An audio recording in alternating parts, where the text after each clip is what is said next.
Buen día a todos. El día de hoy vamos a presentarles el impacto de la analítica en el sector salud y bienestar público en tiempos del COVID, donde pues me presento, soy Oscar Mauricio Vélez Vergara, soy consultor analítico en la compañía Infórmese y como profesión soy economista como tal, ¿vale?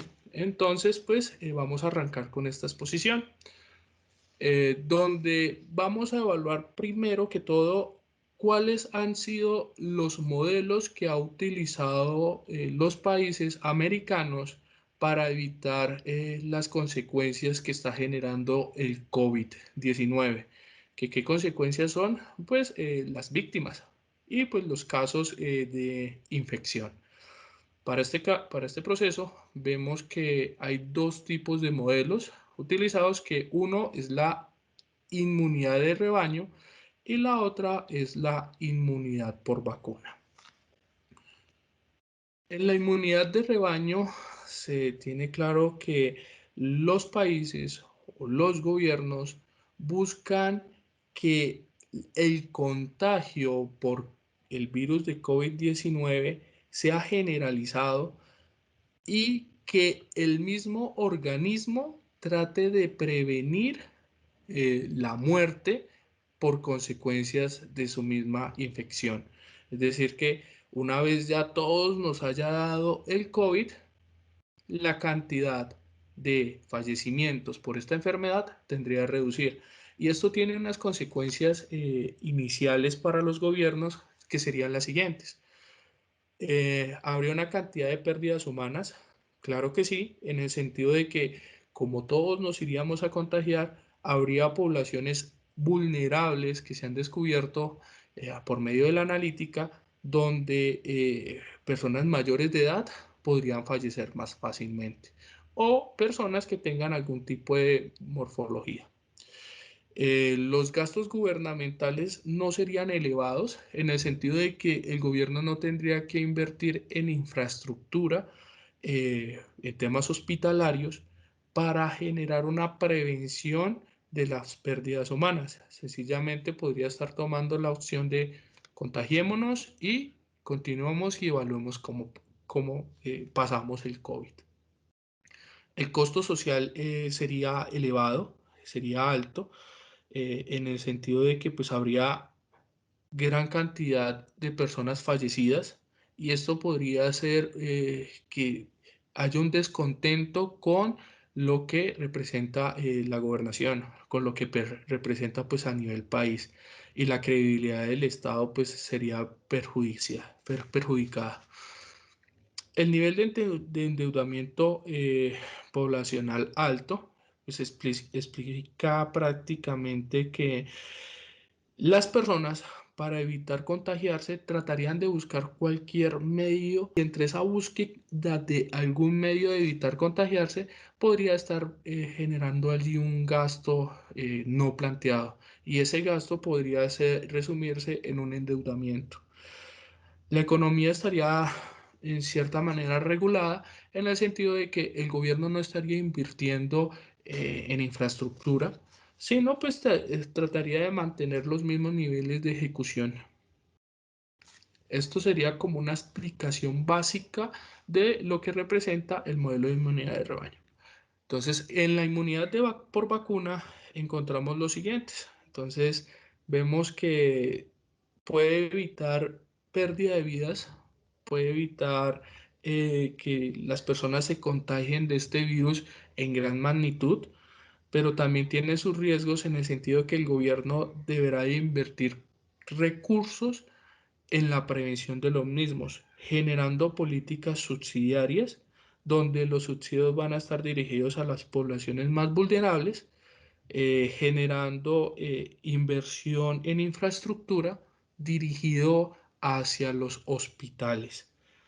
Entre mayor capacidad logística tengan los hospitales, se supone, y hay un estudio que dice que menos probabilidades haya de que una persona pueda estar falleciendo por este virus, porque tendríamos la posibilidad de atenderlo. Tendríamos un costo social intermedio en el sentido de que por gran cantidad de inversión que genere el Estado para prevenir las pérdidas humanas, habrá un compromiso integral tanto de la sociedad como del Estado para evitar esta pérdida de vidas. Porque involucro a la sociedad en el sentido de que se generan, digamos que cuarentenas donde van a estar apoyados por la sociedad. Cuarentenas que le van a decir a la sociedad, oiga, no, resguárdese y evite contagiarse. Mientras yo gobierno, adecuo todas las posibilidades, adecuo los hospitales, le doy subsidios a ustedes para que en caso tal de que si llegase a contagiarse, pues pueda ser atendido pues, por nuestras redes hospitalarias. El nivel de endeudamiento de la población va a ser alto y el endeudamiento del gobierno va a ser alto porque pues ya representa una inversión bastante fuerte hacia la infraestructura, bastante fuerte dirigido a los subsidios y va a ser muy fuerte también para las familias porque no podrían salir a trabajar por estar resguardando su salud, su integridad. También podría estar generando una economía en recesión pues porque vemos que no una, sino la forma como trabaja la economía actual está generada en el trabajo o está globalizada en el trabajo. Si todos trabajamos, todos aportamos, generamos, hay un incremento pues en los recursos. Entonces, ¿cuáles países americanos han utilizado la estrategia de inmunidad de rebaño? Podríamos observar los ejemplos que nos han dado América Latina, como Brasil, y América del Norte, como Estados Unidos. Mientras que la inmunidad por vacuna ha sido utilizado por otros países como lo son el colombiano, el peruano, el argentino, entre otros. Ya integrando un poco más todo este proceso y este conocimiento de los modelos que se han desarrollado para la prevención de los fallecimientos por COVID, entramos a las ópticas desde la analítica, donde a través de diferentes opciones analíticas, como son las descriptivas y las predictivas, vamos a evaluar el comportamiento de el COVID en los países. Entonces, para el modelamiento descriptivo, tomamos unos indicadores que nos van a ayudar a identificar qué es lo que puede dar como valor adicional o valor agregado implementar la analítica en estos procesos. Y pues esto va a tener un impacto que va a ser reflejado en el- la toma de decisiones de los países. ¿Como cuáles? El indicador de casos y víctimas del COVID-19 por millón, el indicador de disponibilidad de UCIs, un indicador que es un comparativo de recesiones mundiales y un indicador de efectos en la educación. Antes de llegar a estos indicadores, es muy importante decirles que un análisis descriptivo lo que va a buscar es validar, verificar la historia, los hechos que han pasado desde el momento que se originó el COVID y podría llegar hasta el día de hoy. Va a consolidar la historia y va a mostrarnos qué ha sucedido. Digamos, y vemos aquí el primer indicador que es el de casos y víctimas del COVID por millón. Este indicador pues refleja una circunstancia histórica en la cual va actualizándose periódicamente, diariamente, donde nos muestra cuántos infectados por millón tiene cada país. Y esto ayuda a determinar si las estrategias tomadas por el país X o Y pudieron haber sido las mejores o tendría algún tipo de externalidad que ocasione que los casos por millón sean más elevados o sean menores. Entonces, la primera gráfica, total de casos confirmados por millón, encontramos que uno de los países que ha sido más impactado por el COVID es Panamá. Ha tenido mayor número de infectados por millón de habitantes. Es decir, que si este país tiene 10 millones de habitantes, a 700.000 personas les ha dado COVID. Es un número bastante elevado.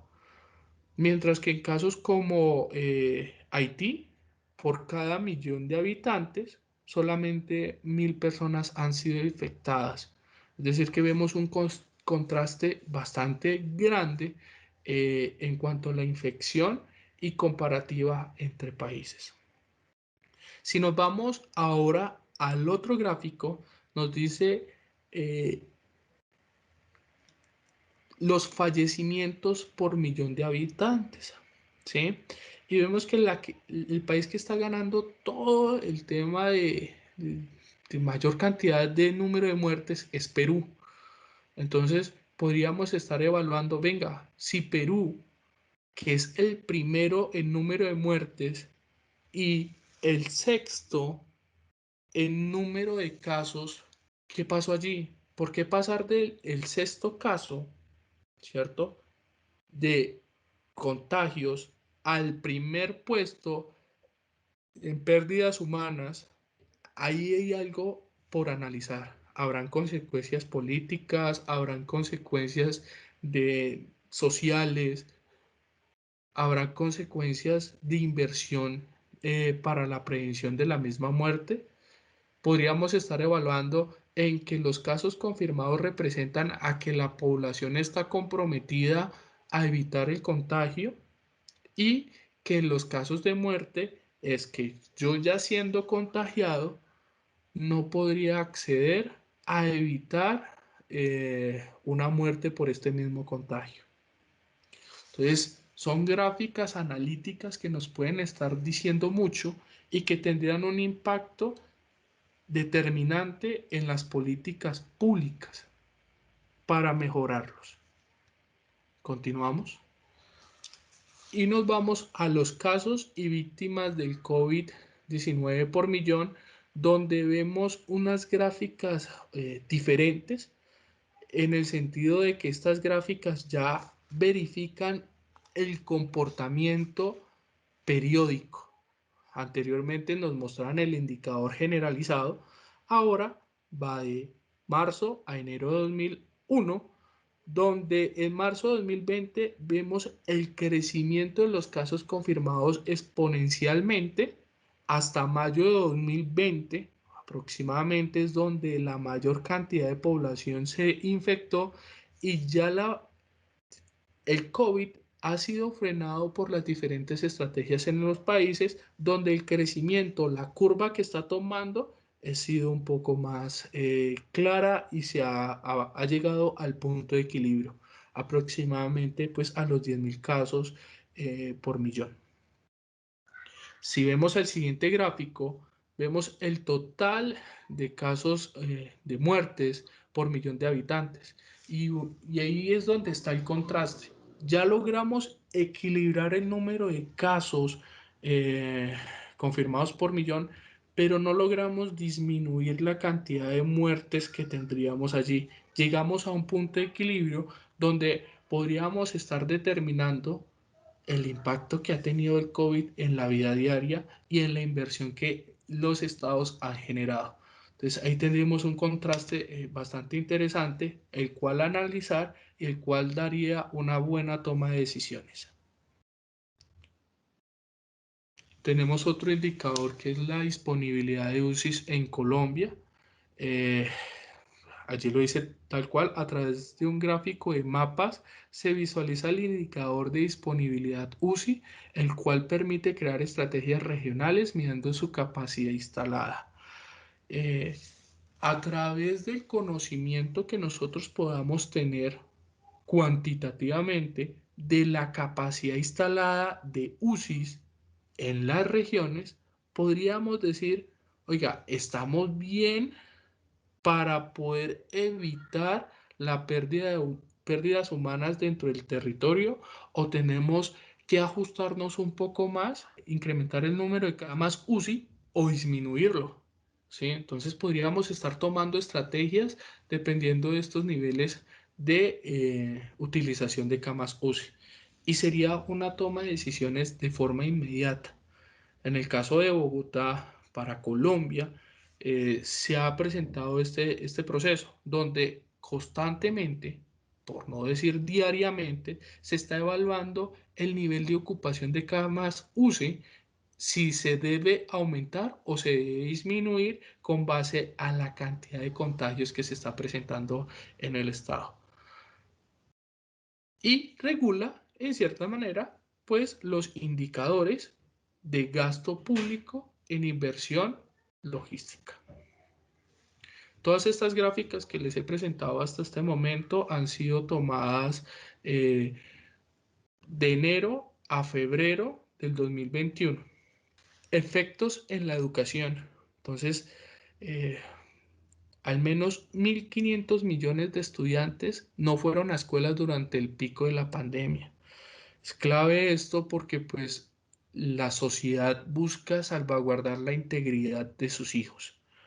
Entonces hace que se evite el desplazamiento a los lugares educativos.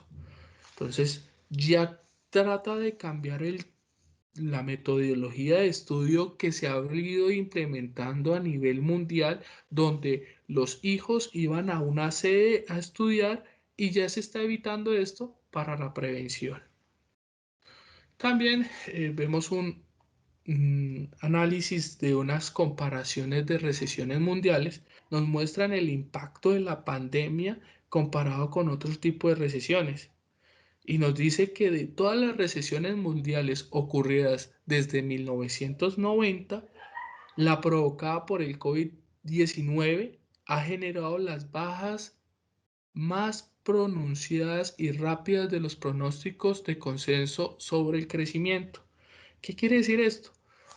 Que vemos que a través de la analítica logramos identificar que el COVID ha llegado a reducir el crecimiento de los países y donde podríamos estar buscando estrategias para lograr reducir este impasse de recesión para mejorar a futuro.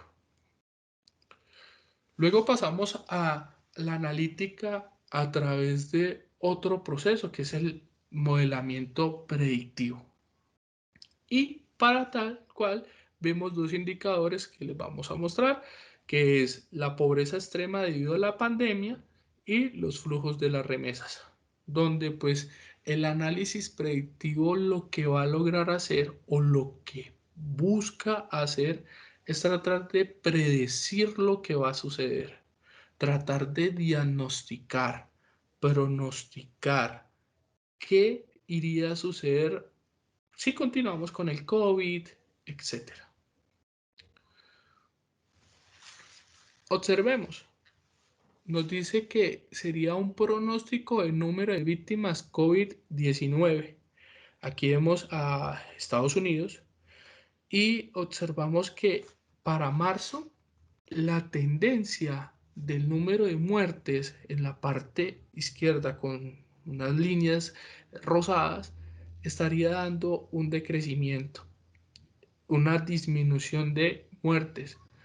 Pues esto conviene mucho al Estado, conviene mucho a Estados Unidos, en el sentido de que la inversión que ha generado va a traer ciertos beneficios para la población porque la cantidad de muertos va a disminuir. También cabe mencionar que Estados Unidos cambió su política de inmunidad de rebaño a eh, inmunidad por vacuna debido a las críticas que sufrió pues, en su momento su presidente, pero pues esto ha logrado de que la cantidad o va a lograr que la cantidad de muertos allí tienda a reducirse y pues va a tener un impacto, claro, en el sentido de que estas gráficas van a lograr decir, oiga, ¿valió la pena la inversión? ¿Valió la pena salvaguardar las vidas humanas? Y vamos a controlar la inversión para que este COVID, este virus, no vuelva en crecimiento exponencial, que es lo que pues la analítica nos está dando como resultado. El siguiente gráfico es un indicador bastante interesante con el cual se puede estar dialogando bastante y es la pobreza extrema debido a la pandemia.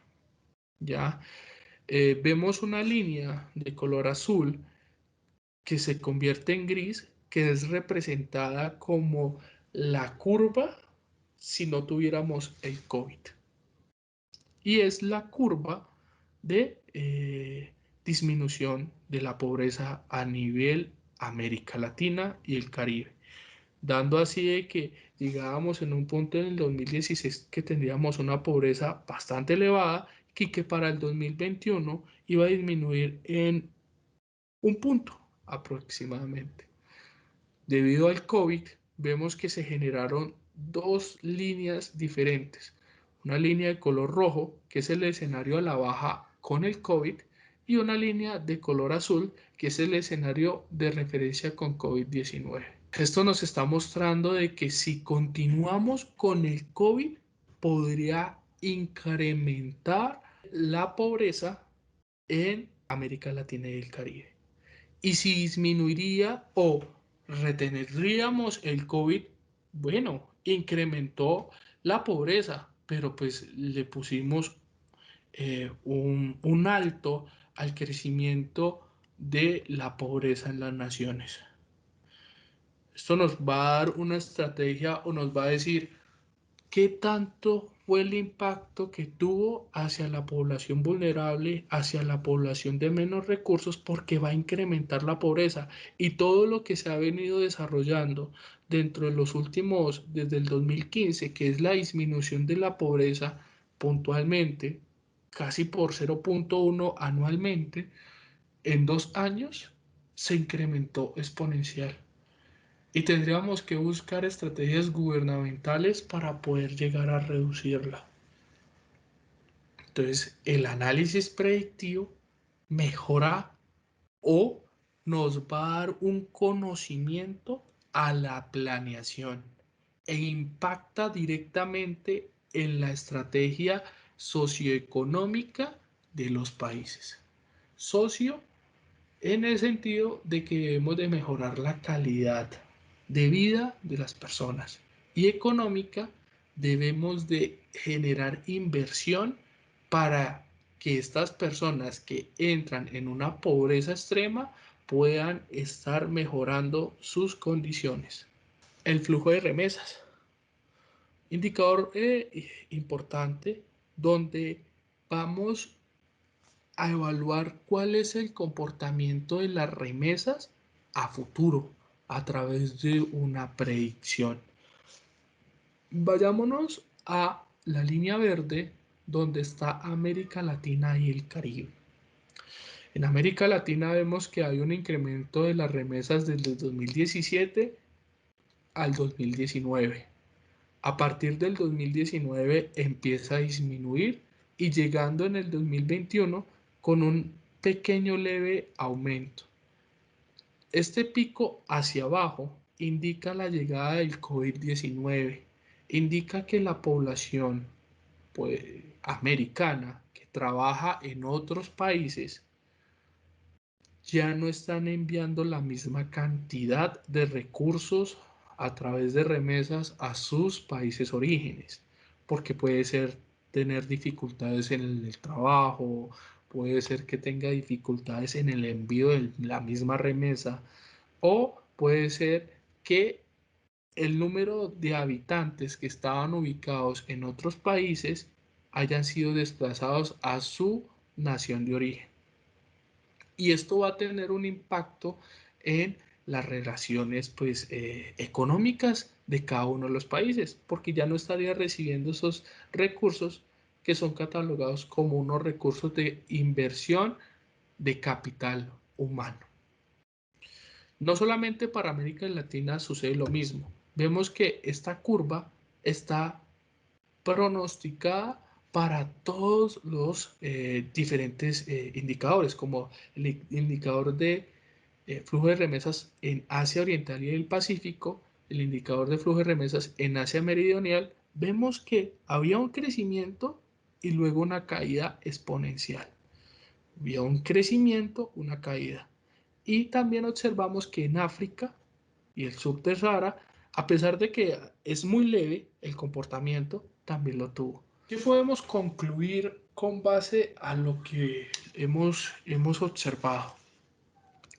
El primer aspecto es que les mostré los indicadores que nos muestra la analítica uno a uno, pero nosotros podríamos estar desarrollando unos tableros de control en las diferentes herramientas analíticas que poseemos para que visualmente podamos tomar decisiones.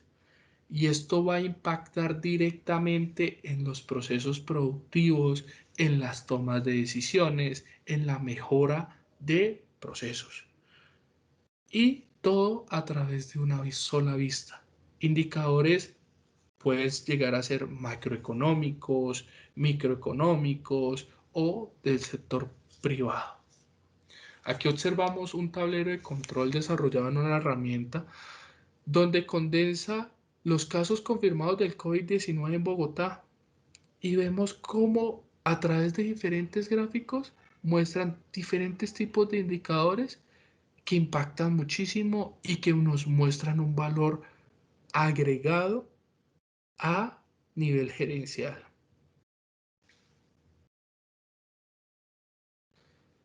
También tenemos otro tipo de conclusiones donde todos los gráficos que observamos llegan a lo siguiente, que con la ayuda de la analítica se logran mostrar indicadores de salud, de bienestar público, que impactan a la toma de decisiones públicas y privadas.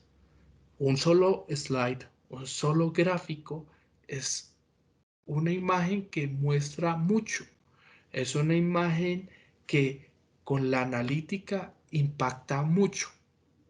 El siguiente punto nos dice que con la información recolectada mediante procesos analíticos se ha identificado que el mundo podría pasar por una de las recesiones más profundas en décadas, comparadas con la crisis posguerra, crisis del 29.